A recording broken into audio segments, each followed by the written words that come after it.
안녕하세요. 정교수의 미주알 고주알 강의 시간입니다. 생명과학 2 단원 1 생명과학의 역사에서 아마 아주 기나긴 단원 1을 했는데 이게 13번째 강의인 것 같아요. 그래서 요번 강의에는 단원 1을 완전히 끝내고 다음에는 단원 2로 넘어가도록 하겠습니다.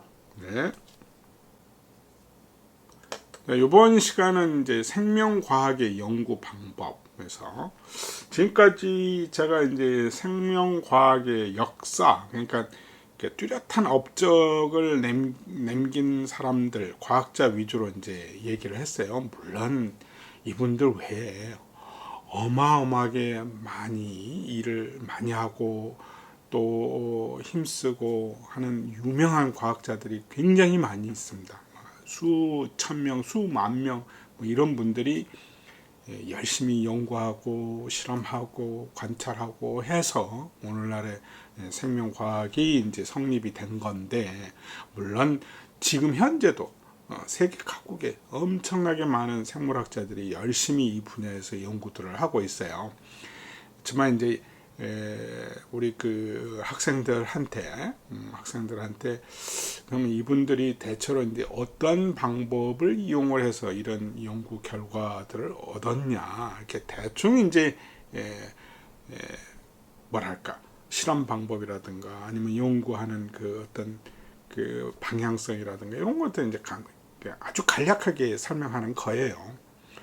첫 번째 이제 생명과학에서 가장 중요한 것은 일단 관찰이 굉장히 중요합니다. 관찰, observation. 어떤 현상이 나타나 그거를 왜 이러지? 라고 질문을 던질 수 있는 사람이어야 바로 생물학자가 될 수 있는 겁니다.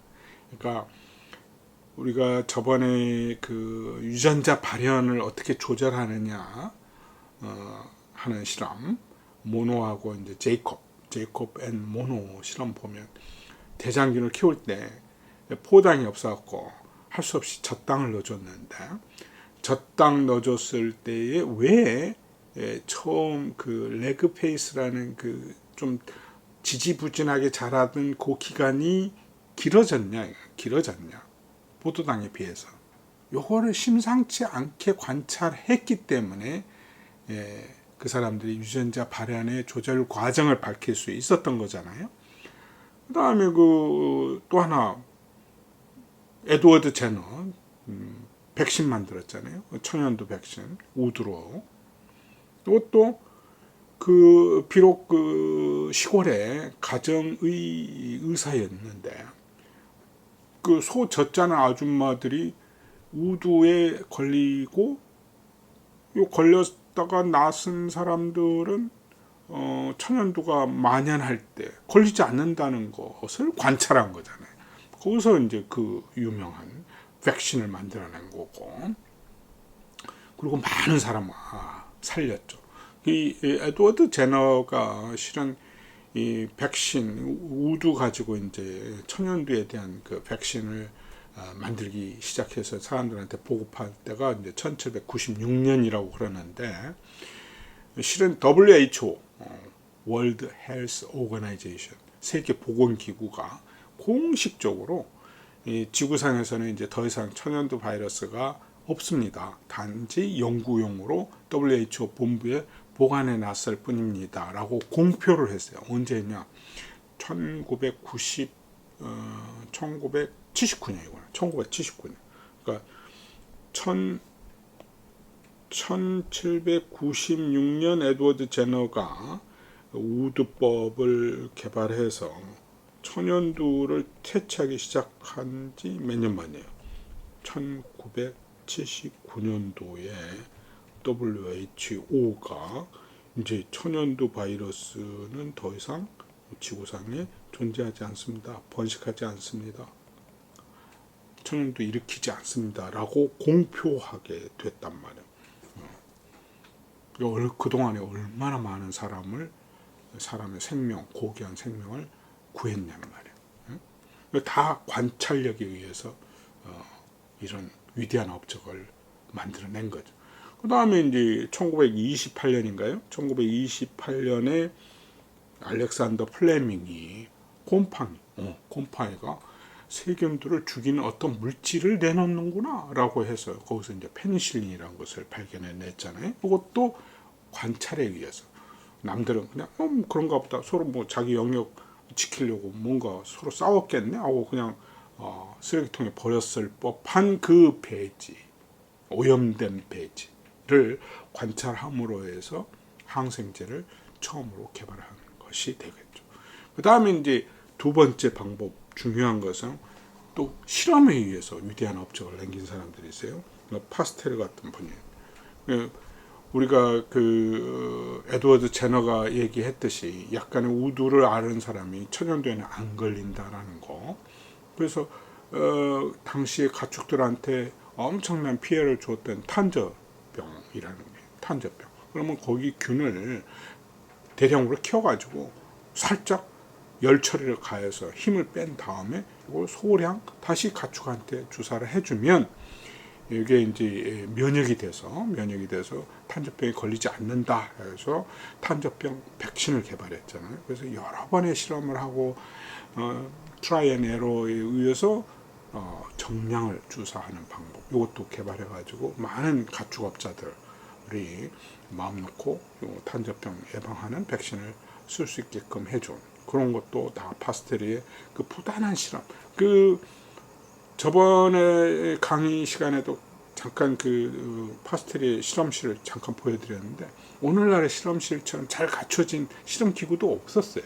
근데 그런 열악한 환경 내에서도 부단한 실험을 해서 위대한 업적을 남겼다. 그 다음에 이제 그리피스의 실험 있죠. 그리피스 1928, 이거 1928년이네요. 1928년도에 아주 그 굉장한 실험 결과들이 많이 나왔는 것 같은데, 그 폐렴 구균 가지고 폐렴 구균이 보니까 그 직납군이 동글동글하고 매끌매끌하고 겉이 이렇게 매끈매끈하게 생겨서 S형이라고 부르는 놈, 이 놈은 실은 이제 독성이 있는데 왜 독성이 있냐면 이 균은 세균 몸에 캡슐이라고, 그러니까 세포막, 세포벽, 그 다음에 다시 둘러싸고 있는 게 있어요. 그걸 캡슐이라고 하는데, 캡슐이 이렇게 둘러싸여 있어갖고 우리 세포들, 면역 세포들이 잘 잡아먹지를 못해. 이게 얘네들은 천하무적이 돼서 막 번식을 해가지고 결국은 이제 죽게 만들죠. 폐렴 구균, S형이라고 해요. S형. 근데 라프형, R형, 요 R형은 요 캡슐이 없어. 캡슐이 없는 유전형질을 가지고 있는 거예요. 이 요놈들은 우리 면역세포가 쉽게 잡아먹으니까 번식하기도 전에, 세포 분열하기도 전에 다 잡아먹혀서 없는 거죠. 그러니까 독성이 없어. 그래서 그리피스의 실험, 우리 저번에도 얘기했다시피 형질을 변화시켰던 게 DNA였다라는 것을 처음으로 이제 힌트를 얻게 된 실험. 이것도 실은 실험으로 증명한 거잖아요. 그래서 연구 방법, 생물학 연구 방법에는 관찰도 있어야 되고, 이걸 또 실험으로 증명도 해야 되는 거죠. 그 다음에 이제 정보 수집과 분석. 그러니까 왓슨 크릭을 이제 대표로 이 교과서에서는 얘기를 했는데, 왓슨 크릭은 딱 두 가지의 정보가 이 유전자 DNA는 이중 나선 구조로 되어 있습니다라는 결론을 이끌어내게 한 거죠. 하나는 샤가프의 논문을 읽어봤다는 거예요. 샤가프는 실험을 열심히 해가지고 뭐 동물의 세포에서 얻은 거나 식물의 세포에서 얻은 거나 염기 4종류의 요거를 이제 분석을 해갖고 양을 측정을 해봤더니 퓨린기에 해당되는 아데닌, 구아닌 요 두 개 합한 거랑 피리미딘에 해당되는 염기, 사이토신, 티민, C하고 T를 합한 거하고 1대1이더라. 요 정보. 그 다음에 물론 남이 했지만 로잘린 프랭클린의 X선 회절 사진, DNA 결정체를 X선 쏴가지고 만든 그 회절 결과, 요거 두 개의 정보를 조합해서 염기는 안쪽에서 이렇게 서로 마주 보면서 수소 결합하면서 돼 있더라고. 그래서 A 아데닌은 항상 T, G 구아닌은 항상 C.